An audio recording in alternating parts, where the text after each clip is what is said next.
పవన్ కళ్యాణ్ గారిని సినిమాల పరంగా బాగా ఇష్టపడేవాడిని నేను.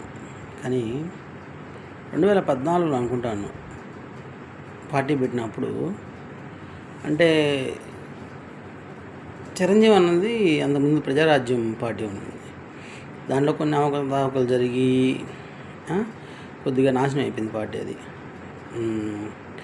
కానీ ఈయన పెట్టినప్పుడు కూడా అదే అనుకున్నాను, ఎందుకు ఇట్లా నాశనం అయిపోతున్నాడు, బాగా మంచిగా ఉన్నాడు కదా ఎందుకు అని కొద్దిగా బ్యాడ్గా అనుకున్నాను. అసలు ఎందుకు అవసరమా అని చెప్పి అనుకున్నాను అప్పుడు. నెక్స్ట్ తర్వాత ఓడిపోయినప్పుడు ఇట్లా సరేలే మంచి జరిగిందిలే ఇంకా కూల్ అయిపోతాడు అనుకున్నాను. కానీ ఆయనలో ప్రజల మీద ఎంత అభిమానం ఉంది, రాష్ట్రం దేశం మీద ఎంత గౌరవం ఉంది, రెస్పెక్ట్ ఉంది అని అప్పుడు ఎవరూ అనుకోలే. నేనే కాదు, చాలామంది అనుకోలే, తప్పు పట్టారు ఆయన్ని. ఎవరైనా మనిషి లోతులోకి వెళ్తేనే కదా తెలుస్తుంది విషయము. ఎవరు అనుకోలే అప్పుడు. ఆ తర్వాత 2014 ఓటమి చూశాడు, 2019 ఓటమి చూశాడు,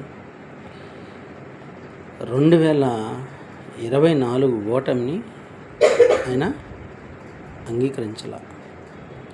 ప్రజలకు జరిగినటువంటి అవమానాన్ని,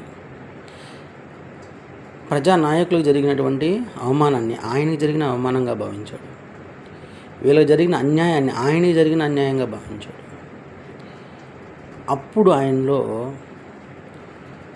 ఆ యొక్క ప్రేమ, రాష్ట్రం మీద కావచ్చు, ప్రజల మీద కావచ్చు, మిగతా వాళ్ళ మీద ప్రేమ అనేది కోపంగా మారి, ఆ కోపాన్ని ఏ పార్టీ అయితే ప్రజల్ని ఇబ్బంది పెట్టిందో, ఏదైతే అందరినీ కూడా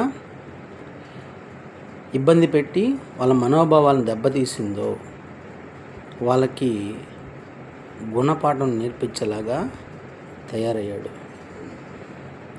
అలాగే సొంత డబ్బుల్ని పెట్టి ప్రజలకి సేవ చేసిన మొట్టమొదటి నాయకుడు ఈయనే. మొట్టమొదటి నాయకుడు. వైసీపీలో నా కొడుకున్నాడు ఏ విధంగా ఎన్ని లక్షల కోట్లు, ఎన్ని లక్షల కోట్లు రా గజమోహన్ రెడ్డి అని దగ్గర ఉండదే. నువ్వు పెట్టగలుగుతా?